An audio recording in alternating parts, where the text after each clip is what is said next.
आज हम आर्ब्यूक एक्सरसाइज 10.2 के कुछ क्वेश्चंस को हल करेंगे जो एग्जाम की दृष्टि से काफी महत्वपूर्ण होते हैं। तो देखिए विद्यार्थियों, क्वेश्चन संख्या 15 से लेकर के 18 तक के क्वेश्चन एक जैसे हैं। तो क्वेश्चन संख्या 15, a = 201 213 1 माइनस का 1 0। फाइंड द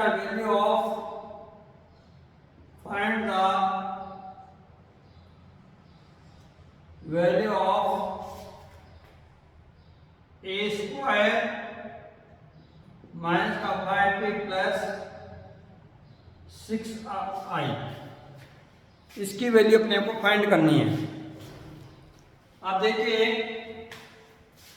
ये एक आर्ग्यू है, यहां पर लिख देंगे क्वेश्चन संख्या 15 हल।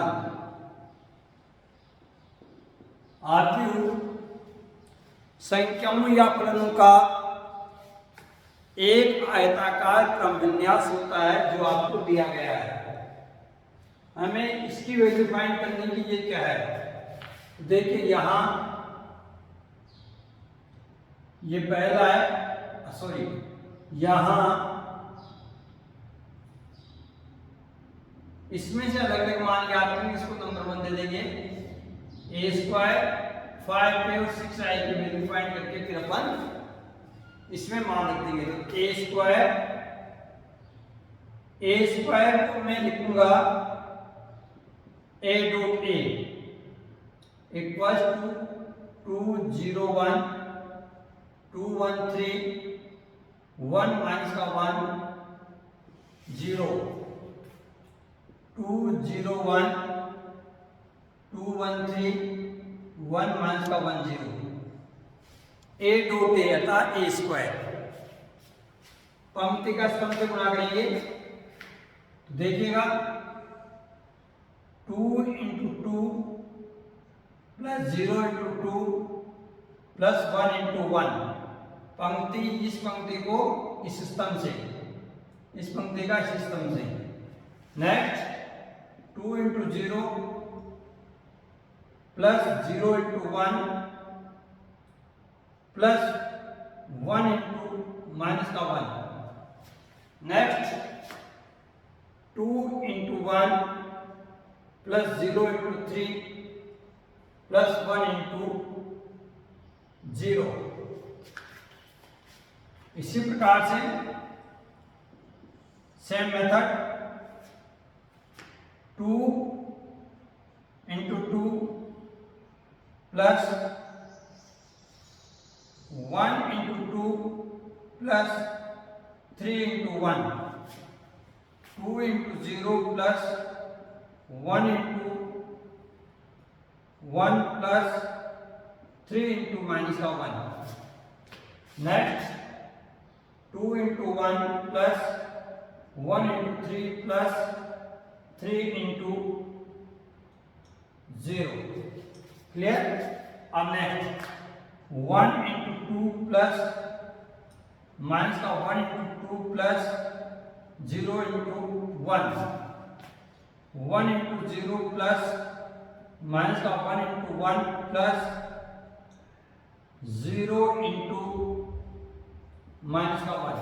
नेक्स्ट इसी टाइप से 1 इंटू 1 प्लस माइनस का 1 इंटू 3 प्लस 0 इंटू 0।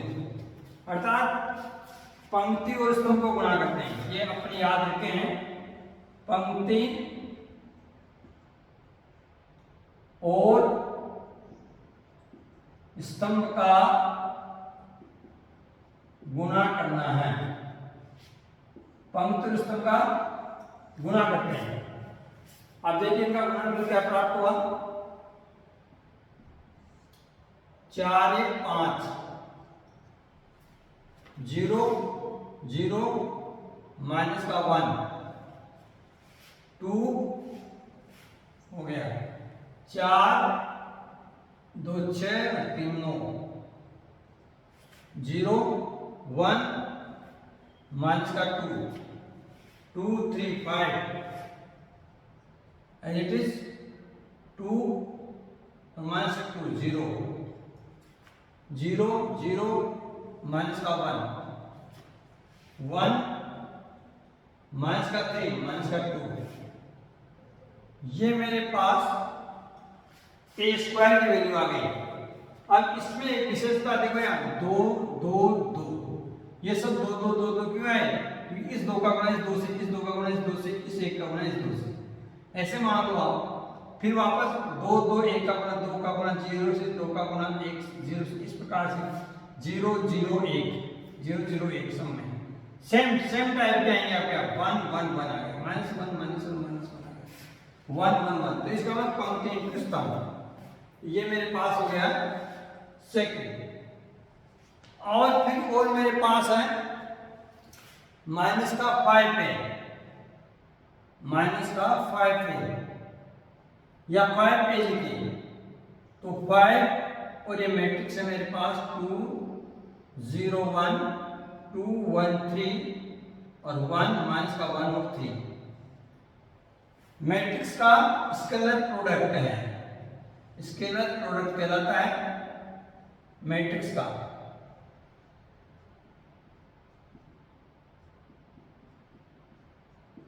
क्योंकि किसी अदिश राशि से गुणा है, इसका ये स्केलर प्रोडक्ट की श्रेणी में आएगा। इसी प्रकार से यह 6i,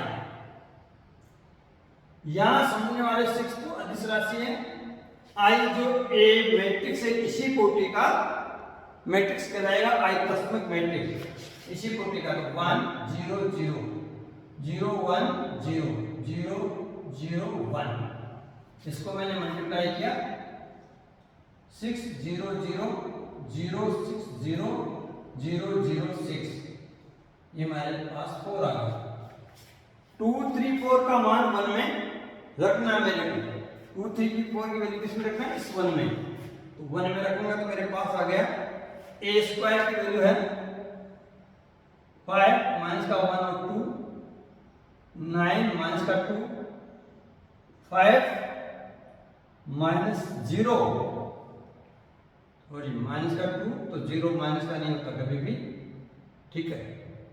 तो 4 4 तो 6 3, ठीक है। माइनस का 2 प्लस का तो 0 हो गया, 0 माइनस का 1 और माइनस का 2 माइनस 5 की वैल्यू है मेरे पास 10 0 5 10 0 5 10 5 15 5 माइनस का 5 एंड 15, और फिर मेरे पास प्लस 6i है, 6i की वैल्यू 6 0 0 0 6 0 0 0 6, क्लियर? तो पहले को तीसरे को जोड़ देंगे हम पहले, तो ये हो गया 11 माइनस का 1 और 2 9 माइनस का 4 और 5 0 माइनस का 1 और प्लस का 4, इसमें से इसको उल्टा देंगे बीच वाले को 10 0 5 10 5 15 5 माइनस 5 और 15, यदि मैं इसको घटाऊंगा 10 पे 11 से 10 गया तो 1, माइनस 1 में से 0 गया तो माइनस का 1, 2 में से 5 गया तो माइनस का 3, 9 में से 10 गया तो माइनस का 1, माइनस 5 में से माइनस 4 माइनस 5 गया तो माइनस का 9, और 5 में से 15 गया तो माइनस का 10, 0 में से माइनस का 5 माइनस प्लस का 4 में 15 गया तो माइनस का 11, ये मेरे पास इसकी वैल्यू आ गई। ये आपके 3 नंबर का क्वेश्चन आएगा। क्वेश्चन को भली बात ही आप समझें कि आपको एक आरपी दे रखा ए, ये आरपी दिया गया बेटा, मुझे फाइंड करना है A square minus 5a plus 6i। A square को हम आयु को जब एक आयु को दूसरे आयु से गुणा करते हैं तो उसको ए स्क्वायर a इंटू एन लिखते हैं, एक आयु को दूसरे आयु से गुना करते हैं तब a इंटू ए नहीं लिखते हैं, क्या लिखते हैं, a डॉट ए लिखते हैं। क्या लिखते हैं, a डॉट ए लिखते हैं। इसका मतलब आयु a का गुना आयु a से, आयु a का गुना किससे, आयु a अदिश गुणन के रूप में अपन लिखेंगे। फिर दे देता है माइनस का 5 है, अर्थात आयु a का गुना -5 से करना या 5 से करना। फिर 6 है, आई का मतलब तस्मक आयु है, जिस कोटि का आयु है उसी कोटि का आई, अर्थात तस्मक आइडेंटिटी मैट्रिक्स होगा। आयु a यदि 3 इंटू 3 कोटि का है तो आई भी 3 इंटू 3 कोटि का एक तस्मक आयु होगा। तो मेरे पास ये संबंध 1 हो गया, इसमें 2, 3, 4 की वैल्यू मैंने 1 में रख दी, तो मेरे पास इसकी वैल्यूज प्राप्त हो गई है। इस प्रकार आपके जो क्वेश्चन है 15, 16, 17, 18 उसमें से मैं आपको 17 और 18 नंबर का क्वेश्चन करवा देता हूँ, जिससे आपको कॉन्फिडेंस हो जाए कि क्वेश्चन को कैसे हल किया जाता है। तो क्वेश्चन संख्या मेरा ये था 15 नंबर का क्वेश्चन 1, -1, -3 क्लियर, -1, माइनस का 10, -5, 4 और माइनस का ये क्लियर हो गया मेरे पास। ओके, अब देखिएगा 15 नंबर का क्वेश्चन मेरे पास ओके है। 15 के बाद देखिएगा 15 नंबर का जो क्वेश्चन है इसके आपका देखिएगा, इसके बाद क्वेश्चन ये क्या कह रहा है और अपन समझने की कोशिश करते हैं।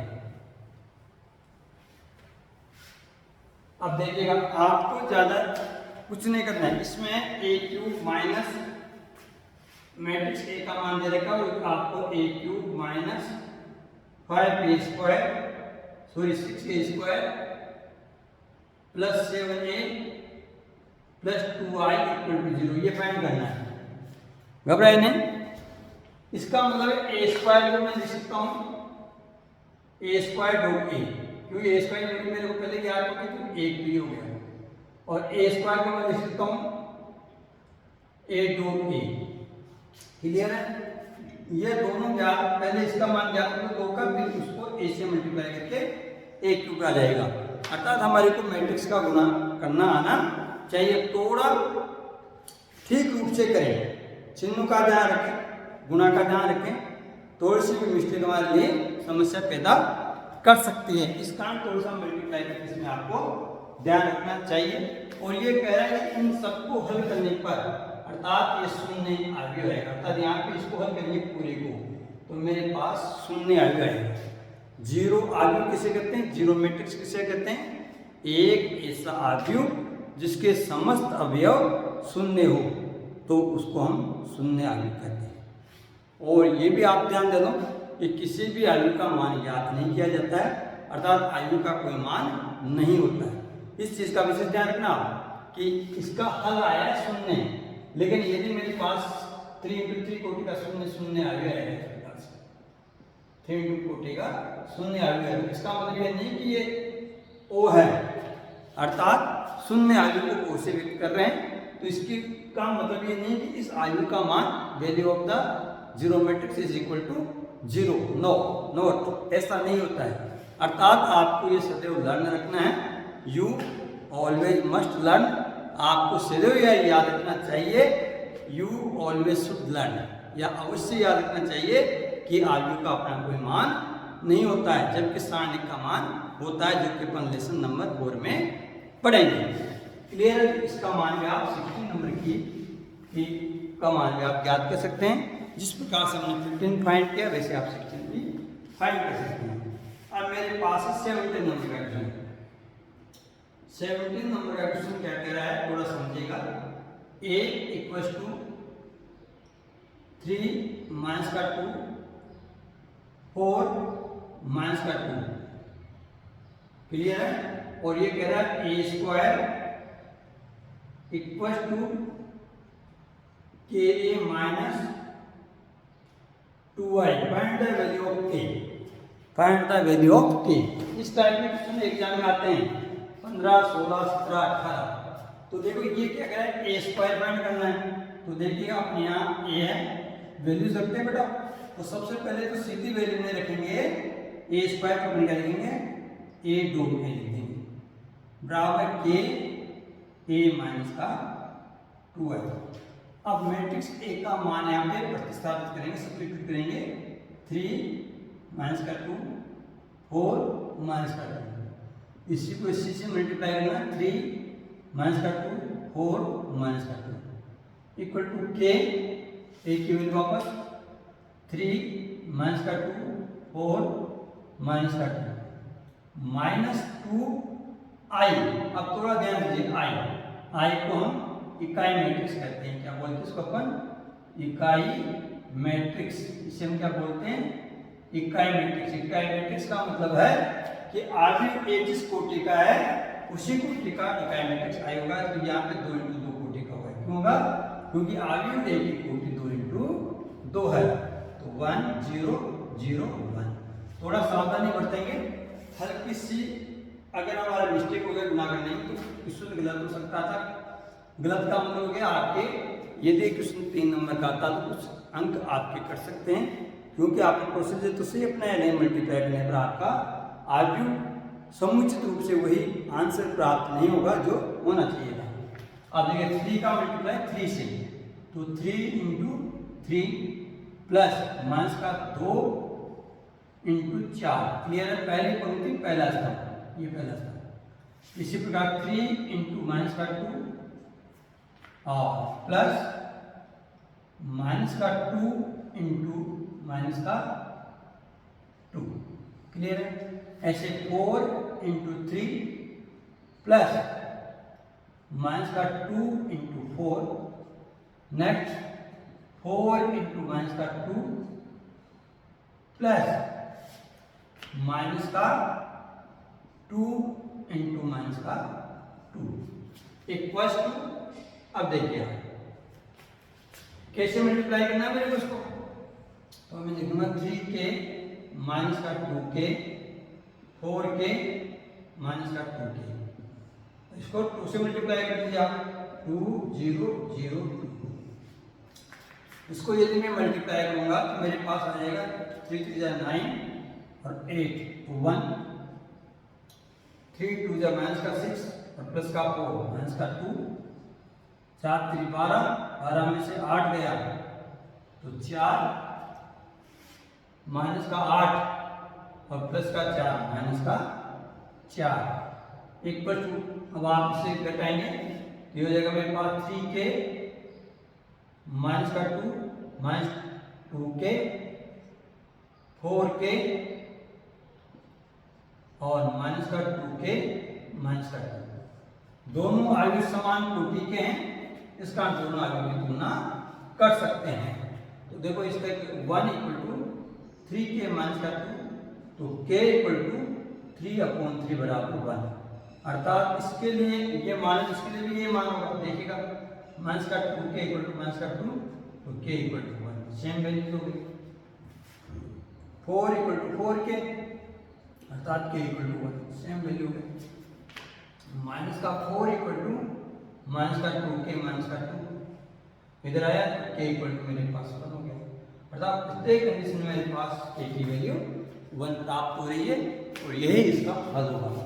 इस कारण आपको ये देखना है कि प्रत्येक जो मल्टीप्लाई करते हैं, दो मैट्रिक्स का जो मल्टीप्लाई कर रहे हैं, ये सही से आपका प्रोडक्ट होना चाहिए।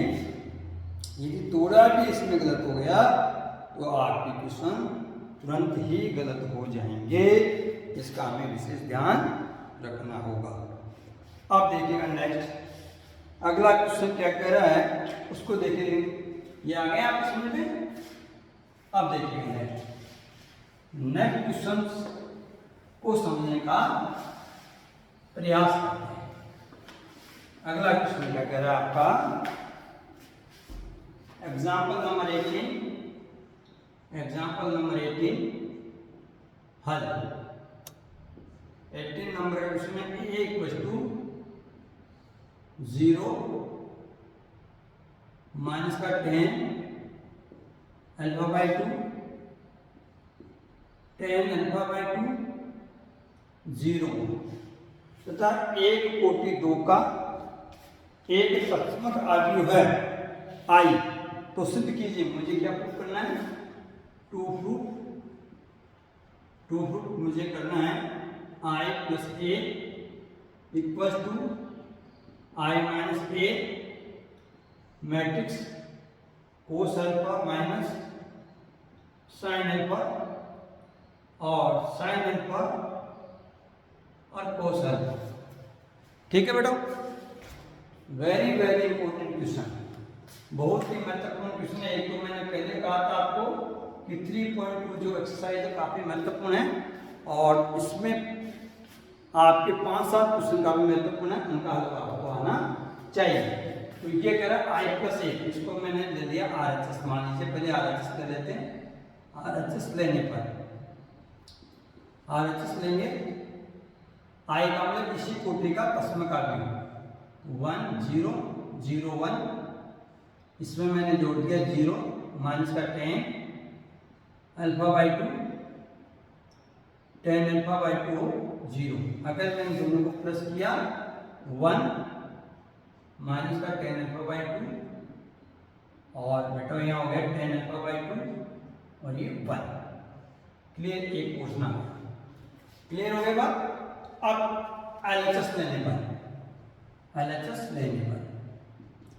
एलएचएस लेंगे तो ये लिखा हुआ आई माइनस का A equal to cos alpha minus sine alpha और साइन अल्फा, यहाँ प्लस का चिन्ह, सॉरी प्लस का चिन्ह, साइन अल्फा और ये कोस अल्फा, यहाँ पे मल्टीप्लाई का चिन्ह उनके बीच में। ठीक है, ये मेरे पास एलएचएस आ गया। अब थोड़ी गंभीरता पूर्वक आपको सोचना गई कि क्वेश्चन क्या चाह रहा है। आई उसी को टीका इकाई आई 1 0 0 1 माइनस ए मेरे पास दे रखा है 0 minus 10 alpha by 2 10 alpha by 2 0। इससे हम अपन मतलब कोष्टक में थोड़ा बंद कर दें, मतलब कोष्टक में बंद कर दें और यहाँ मैट्रिक्स का चिन्ह लगा दें कोस अल्फा, जिससे कि मेरे पास डिफरेंस रहना चाहिए कि मेरे पास कैसे कैसे मैट्रिक्स। क्लियर है, तो पहले इसको करेंगे आई में से एक को घटाएंगे तो मेरे पास मैट्रिक्स आ जाएगी आई में से। यदि मैं एक को घटाता हूँ तो 1 में से 0 गया तो 1 और 0 माइनस तो 10 अल्फा बाई 2 प्लस हो गया बेटा, ये 0 माइनस 10 अल्फा बाई 2 गया माइनस का 10 अल्फा बाई 2 और 1 में से 0 तो 1 आ गया। इसका मल्टीप्लाई मेरे पास कोस अल्फा माइनस का साइन अल्फा और कोस अल्फा। ये आप एक बार और क्वेश्चन को ध्यानपूर्वक आप देख लीजिए। क्लियर है, अब थोड़ा आपको ध्यान देना है। हम कक्षा 11 के जो फॉर्मूले मैंने बार बार कहा था कि प्रतिलोम त्रिकोणमितीय प्रणाली में हमें कक्षा 11 के त्रिकोणमितीय के फॉर्मूले चाहिए, यहाँ पर भी चाहिए, आगे और पढ़ेंगे अवकलन समाकलन और क्षेत्रफल, अवकलन समाकलन और क्षेत्रफल, तीनों लेसन मेरे पास आएंगे, अवकलन समाकलन और क्षेत्रफल तथा अवकल समीकरण, 4 लेसन आएंगे। ये चारों के चारों लेसन मुझे त्रिकोणमितीय जो 11वीं जो त्रिकोणमितीय समतल त्रिकोणमितीय उसके फॉर्मूले मुझे याद होने चाहिए। अब देखिए बेटा, ध्यान दीजिए, वेरी गुड। अब देखिएगा, क्योंकि ये तो पक्का मानिए कि मुझे किसके रूप में आंसर देना है, क्योंकि मेरे पास एलएचएस जो पोर्शन है 1 minus 10 alpha by 2 10 alpha by 2 1 के रूप में, इसी रूप में मेरे को लेकर के आना है। अब कोस अल्फा को और साइन अल्फा को 10 के रूप में क्या लिखते हैं, कोस अल्फा और साइन अल्फा को 10 के रूप में क्या लिखते हैं। आपने चैप्टर नंबर 2 में पढ़ा होगा कि प्रतिलोम त्रिकोणमितीय फलनों के प्रारंभिक गुणधर्म होते हैं। प्रारंभिक गुणधर्म, उस प्रारंभिक गुणधर्म में मैंने आपको कहा था कि साइन 2 थीटा बराबर, अर्थात उनको सबको मुझे इसके रूप में चेंज करना है, tan के रूप में साइन, तो इसको साइन 2 थीटा को मैं लिखता हूँ 2 tan theta upon 1 plus tan square theta. ऐसे cos 2 थीटा है, इसको मैं लिख सकता हूँ 1 minus tan square theta upon 1 plus 10 square. Clear? ये मेरे पास इसकी वैल्यूज है। तो कहने का तात्पर्य ये हुआ कि फॉर्मूले मेरे को याद रखा। इस फॉर्मूले को मैं यहाँ अप्लाई करता हूँ, cos 2 थीटा और यहाँ अल्फा आधा, 2 थीटा का आधा, अगर 2 अल्फा का तो अल्फा आधा हो गया। तो मैं इसको लिखूँ 1 माइनस 10 स्क्वायर अल्फा बाई 2 बटे 1 plus 10 square alpha by 2 net minus 2 10 alpha by 2 upon 1 plus 10 square alpha by 2 as it is 2 10 alpha by 2 बटे 1 plus 10 square alpha by 2 net 1 minus 10 square alpha by 2 बटे 1 plus 10 square alpha by 2। कहाँ से आए? मेरे पास अक्सर जो eleventh के plane trigonometric के जो फॉर्मूले हैं वहाँ से मैंने इसके मान रखे। तो मैं और कह रहा हूँ आपको बार बार कि 11th क्लास के फॉर्मूले में याद होने चाहिए। अब मैट्रिक्स का गुणा जैसे करते आ रहे हैं वैसे करेंगे। 1 का ऐसे किया 1 माइनस 10 स्क्वायर अल्फा बाई 2 बटे 1 प्लस 10 स्क्वायर अल्फा बाई 2 और 10 अल्फा बाई 2 का वैल्यू 2 10 स्क्वायर अल्फा बाई 2 बटे 1 plus 10 square alpha by 2। Next आगे 1 से मल्टीप्लाई करूँगा माइनस का 2 10 अल्फा बाई 2 बटे 1 plus 10 square alpha by 2 again 10 alpha by 2 का गुणा करूँगा मैं, इसको गुणा बता देता हूँ। 10 अल्फा बाई 2 का मल्टीप्लिकेशन इससे करेंगे मैं, मेरे पास है 1 10 alpha by 2 minus 10 cube alpha by 2 बटे 1 plus 10 square alpha by 2। Clear? इसी प्रकार से इसका मल्टीप्लाई करेंगे माइनस का 10 alpha by 2 plus 10 cube alpha by 2 बटे 1 प्लस 10 स्क्वायर अल्फा बाई 2। इसी का वापस 1 से करेंगे प्लस 2 10 स्क्वायर अल्फा बाई 2 बटे 1 plus 10 square alpha by 2। Same procedure इसके लिए माइनस का 2 10 square minus plus alpha by 2 बटे 1 plus 10 square alpha by 2 plus 1 से करिए 1 माइनस 10 स्क्वायर अल्फा बाई 2 बटे 1 प्लस 10 स्क्वायर अल्फा बाई 2। पंक्ति को स्तंभ से मल्टीप्लाई किया। वेरी वेरी इंपॉर्टेंट क्वेश्चन है ये, आपका बहुत ही इंपॉर्टेंट क्वेश्चन है। आप देखिएगा 1 plus 10 square alpha by 2 1 plus 10 square alpha by 2 LCM आ गया same 1 plus 10 square alpha by 2 और इसको मैं लिख दूंगा 1 प्लस 10 स्क्वायर अल्फा बाई 2 यदि मैं इसको सेपरेट किया क्यों माइनस 10 स्क्वायर ये हो गया। इधर देखिएगा 1 प्लस 10 स्क्वायर अल्फा बाई 2 मेरे पास एलसीएम आ गया और थोड़ा ध्यान दें माइनस का 2 10 अल्फा बाई 2 प्लस का 10 अल्फा बाई 2 माइनस का 10 अल्फा बाई 2 और माइनस 10 अल्फा बाई 2 में यहाँ से कॉमन लेता हूँ बेटा तो मेरे पास बच जाता है 1 प्लस 10 स्क्वायर अल्फा बाई 2। थोड़ा ध्यान देना कि माइनस का 2 10 अल्फा बाई 2 में से प्लस का 10 अल्फा बाई 2 गया तो माइनस का 10 अल्फा बाई 2 माइनस का 10 क्यूब अल्फा बाई 2 ये मैंने कॉमन ले लिया। सेम प्रोसीजर यही है मेरे पास कि माइनस का 10 अल्फा बाई 2 प्लस का 10 cube alpha by 2 plus 1 plus 10 square alpha by 2 कैसे चल गया मेरे पास 1 plus 10 square alpha by 2। Clear? 1 plus 10 square alpha by 2 मेरे पास क्लियर है। अब देखने वाली बात है कि मैं यहाँ से 10 अल्फा बाई 2 कॉमन लेता हूँ 10 अल्फा बाई 2 कॉमन लूंगा। क्यों लूंगा?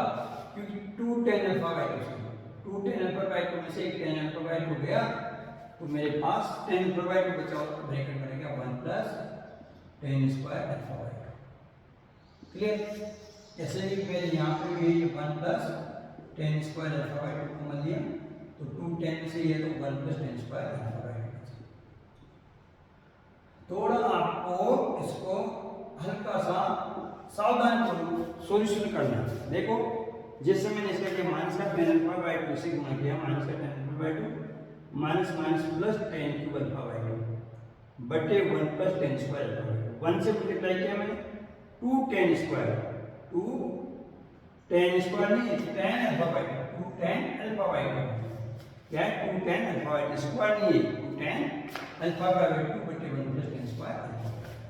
अब देखिएगा ये हो गया मेरे पास 1, ये हो गया मेरे पास माइनस का tan अल्फा बाई 2, ये हो गया मेरे पास tan अल्फा बाई 2 और ये हो गया मेरे पास 1। देखिएगा ये पोर्शन आ गया मेरे पास कहाँ LHS RHS ये है 1 और 2 इज इक्वल, ये मुझे प्रूव करना था। तो एग्जाम में ये क्वेश्चन निश्चित रूप से आता है, आप इसे गलत नहीं कर 100% ये क्वेश्चन एग्जाम में आता है। मैंने आपको कहा था कि 3.2 ये मेरी कंप्लीट हो गई। 3.2 में कौन कौन से क्वेश्चन महत्वपूर्ण है मैं और आपको एक बार बता देता हूँ। 3.2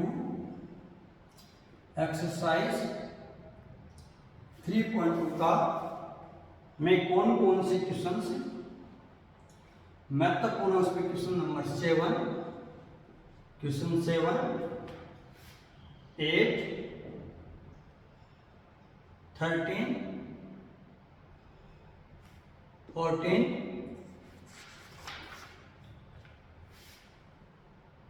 15, 16, 17 and 18. These are very important question.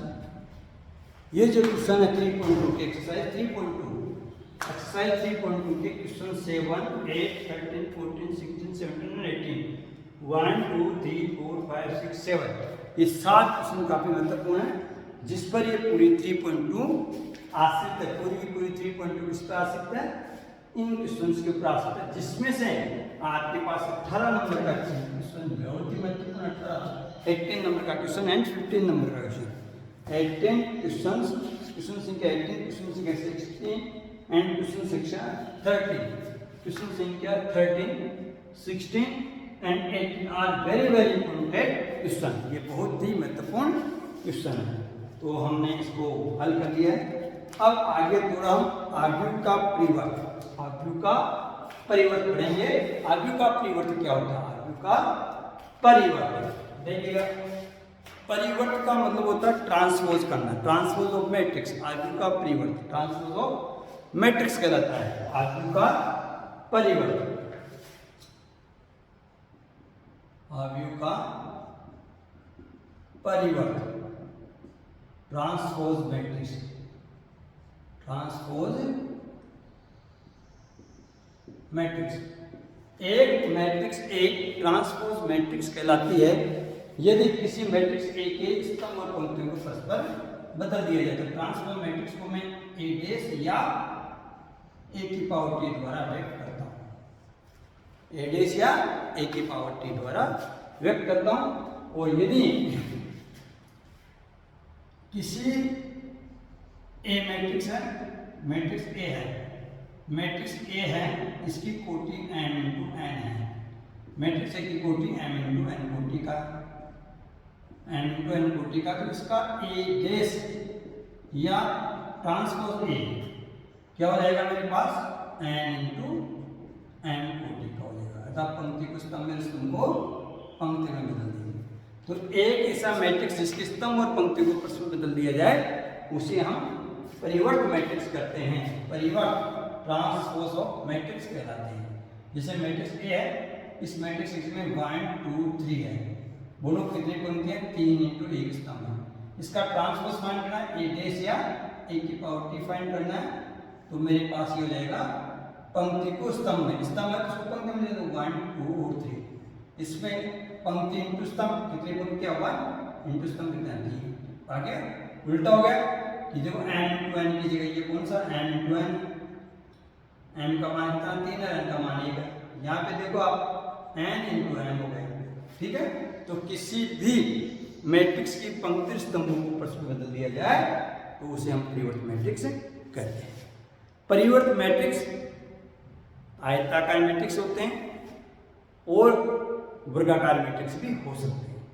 बारीकी से आप ये समझ लो कि किसी भी परिवर्त मैट्रिक्स के हो या साधारण मैट्रिक्स हो, उसका मान ज्ञात नहीं किया जाता है। ये हमारे को याद होना चाहिए तो पिवट मैट्रिक्स का क्वेश्चन आपके एग्जाम में आ जाते हैं। कुछ पिवट मैट्रिक्स अपने कुछ विशेष गुणधर्म भी रखते हैं। सममिति अर्थात आव्यूह के परिवर्त मैट्रिक्स के कुछ गुणधर्म होते हैं कि ए डैश परिवर्त का परिवर्त बराबर ए होगा। क्लियर? के ए डैश का मतलब है के ए डैश होगा, के एक अदिश राशि है और ए प्लस बी का डैश निकालना हो अर्थात दोनों को जोड़ करके यदि मैं परिवर्त करूंगा तो ए डैश प्लस बी डैश बिल्कुल आएगा और ए बी का डैश है तो इसको मैं लिख सकता हूँ बी डैश ए डैश। ये मुझे इसकी प्रॉपर्टीज है, properties of transpose matrix. Properties of transpose matrix के ए डैश का dash equal to A, K A dash equal to K A dash, A plus B का dash equal to A dash plus B dash, A B का dash equal to B dash A dash. ठीक है, ये मेरे पास इसके आव्यूह के परिवर्त के गुणधर्म कहलाते हैं। The properties of transpose matrix. Properties of transpose matrix किसे कहते हैं? ट्रांसपोज मैट्रिक्स किसे कहते हैं? एक ऐसा आव्यूह जिसकी पंक्ति स्तंभ को ऊपर से बदल दिया जाए तो इस प्रकार से प्राप्त आव्यूह को मैं ट्रांसपोज मैट्रिक्स के नाम से जानता हूं। क्लियर हो? अब है सममित तथा विसम्मित आव्यूह। सममित और विसम्मित आव्यूह देखिएगा, एक आव्यूह सममित आव्यूह कहलाता है यदि उस आव्यूह को परिवर्त करने पर उसकी पंक्ति स्तंभ के अवयव एक जैसे रहे, उसे हम सममित आव्यूह कहलाते हैं। और यदि किसी आव्यूह का परिवर्त आव्यूह बनाने के बाद पंक्ति स्तंभ के अवयव एक जैसे नहीं है तो उसे हम असम्मित या विषम सम्मित आव्यूह कहते हैं। क्लियर हो गया? तो विषम सम्मित आव्यूह क्या है? सम्मित आव्यूह क्या है? ए डैश बराबर ए इक्वल टू सम्मित आव्यूह। अगर ए डैश किसी का परिवर्त का ए आ गया, ये सम्मित आव्यूह है, लेकिन ए डैश इक्वल टू माइनस का ए, ये विसम्मित आव्यूह क्योंकि माइनस का चिन्ह आ गया, इसका इसको हम विसम्मित आव्यूह कहेंगे। इसको अपन क्या बोलेंगे? विसम्मित आव्यूह कहेंगे। इसके ऊपर एग्जाम में निश्चित रूप से क्वेश्चन आते हैं जिसके संदर्भ में हम कल विस्तार से चर्चा करेंगे। आज 3.2 मैंने आपको समझाई है, आप इसे अच्छी तरीके से समझिए। एक और मैं आपको क्लियर कर देता हूँ, मैट्रिक्स क्या होती है? संख्याओं या फलनों के आयताकार क्रम विन्यास को मैट्रिक्स कहते हैं। प्रत्येक मैट्रिक्स की अपनी एक कोटि होती है।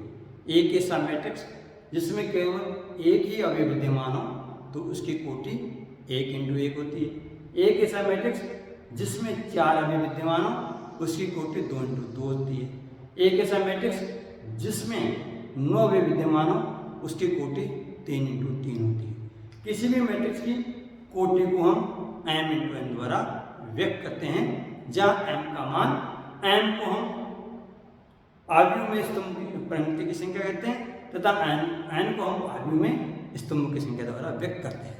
किसी भी आव्यूह a में किसी भी अवयव की स्थिति को aij द्वारा व्यक्त किया जाता है, जहाँ aij से मेरा तात्पर्य कि एक ऐसा अवयव जो किसी आव्यूह में आव्यूह पंक्ति और जैव स्तंभ में स्थित है, इसका उसको मैं aij द्वारा व्यक्त करता हूँ। अर्थात कहने का तात्पर्य ये हुआ कि किसी भी आव्यूह की स्थिति उसकी पंक्ति और स्तंभ की संख्या पर निर्भर करता है। जैसे aij equal to i plus j minus का 2 अपॉन 3, तो a11 की वैल्यू क्या होगी?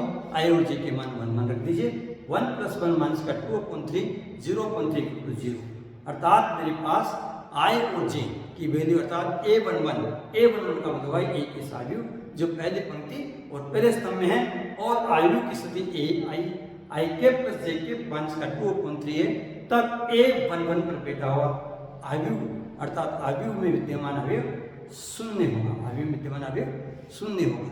ठीक है, आव्यूह में मौजूद अवयव की स्थिति एक अलग प्रक्रिया है, जबकि आव्यूह की कोटि एक अलग प्रक्रिया होता है। ठीक है, आव्यूह में विद्यमान अवयव की संख्या के आधार पर या पंक्ति और स्तंभ के आधार पर हम आव्यूह का वर्गीकरण करते हैं। सबसे पहले मेरे पास आव्यूह आता है स्तंभाकार आव्यूह। एक आव्यूह ए स्तंभाकार आव्यूह कहलाता है, कॉलम आव्यूह कहलाता है यदि उसमें केवल एक कॉलम विद्यमान है। एक आव्यूह ए पंक्ति आव्यूह कहलाता है यदि उसमें केवल एक पंक्ति विद्यमान है। एक आयु एक वर्ग आयु कहलाता है यदि उसमें पंक्ति स्तंभ की संख्या परस्पर बराबर हो। एक आयु एक आयताकार आयु कहलाता है यदि उसमें पंक्ति स्तंभ की संख्या परस्पर बराबर नहीं। स्तंभाकार और पंक्ति आयु सदैव आयताकार आयु होते हैं। वर्ग आयु कई प्रकार की, एक आयु एक यदि वर्ग आयु है तब उस वर्ग आयु को हम शून्य आयु, विकर्ण आयु, तत्समक आयु द्वारा भी व्यक्त करते हैं। और आयुओं के कुछ गुणधर्म भी होते हैं कि किसी भी आयु को एक अधिक राशि से गुणा किया जा सकता है। यदि दो आयु की कोटियां परस्पर बराबर हो तो उन्हें हम जोड़ सकते हैं, उन्हें हम परस्पर घटा सकते हैं। ठीक है, अतः आयु दो या दो से अधिक आयु सदैव क्रमन्वय व शास्त्रता के नियम का पालन करती है। आयु एक ऐसा आयु है जिसे हम तत्समक आयु कहते हैं। दो आयु का गुणा तभी संभव होगा जब आयु ए में पंक्तियों की संख्या बराबर आयु बी में स्तंभ की संख्या हो। किसी भी एक ऐसा आयु जो मेरे पास पंक्ति आयु के रूप में है उसको मुझे एक स्तंभ आयु से गुणा करना है। एक ऐसा आयु जो मेरे पास एकल पंक्ति का है और एक दूसरा ऐसा आयु जो मेरे पास एकल स्तंभ का है, यदि मैं उसको गुणा करूंगा तो मेरे पास केवल एक अवयव का आयु आएगा, अर्थात 1 कोटि का एक एकल आयु प्राप्त होगा जिसमें केवल एक अवयव विद्यमान होगा। तो आयु को गुणा करना, आयु का प्रोडक्ट काफी महत्वपूर्ण होता है। किसी भी आयु को आयु ए से गुणा करने का मतलब ए स्क्वायर है, लेकिन उसे हम ए इंटू ए नहीं करके ए डॉट ए लिखते हैं। क्या लिखते हैं अपन? ए डॉट ए लिखते हैं। आई कैपिटल आई का मतलब आइडेंटिटी मैट्रिक्स, अर्थात एक ऐसा वर्ग आयु जिसके विकर्ण के समस्त अवयव इकाई हो उसे हम इकाई आयु कहते हैं। क्लियर है?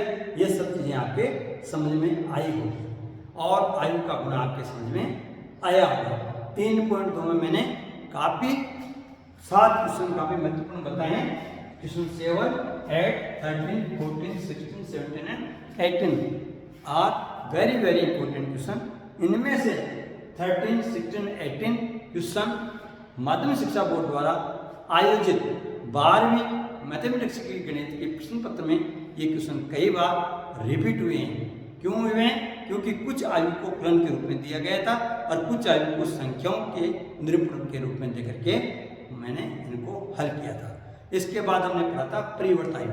एक आयु परिवर्त आयु कहलाता है यदि किसी आयु की पंक्ति स्तंभ की संख्या को परस्पर बदल दिया जाए तो उसे हम ट्रांसपोज मैट्रिक्स कहते हैं और इसे हम ए डैश या ए की पावर टी द्वारा व्यक्त करते हैं। ट्रांसपोज मैट्रिक्स के कुछ गुणधर्म होते हैं कि ए डैश का डैश इक्वल टू ए होता है, के ए की ब्रैकेट के ऊपर ए डैश का मतलब के ए डैश होता है, ए प्लस बी के ब्रैकेट के ऊपर ए डैश का मतलब ए डैश प्लस बी डैश होता है, ए बी के डैश के ऊपर मतलब बी डैश ए डैश होता है। ये इसके गुणधर्म होते हैं। सममित आयु का वर्गीकरण दो प्रकार से किया जाता है, परिवर्त आयु का वर्गीकरण दो प्रकार से किया जाता है, सममित आयु और विषम सममित आयु। इनके संदर्भ में अपन नेक्स्ट 3.3 में विस्तार से चर्चा करेंगे। धन्यवाद।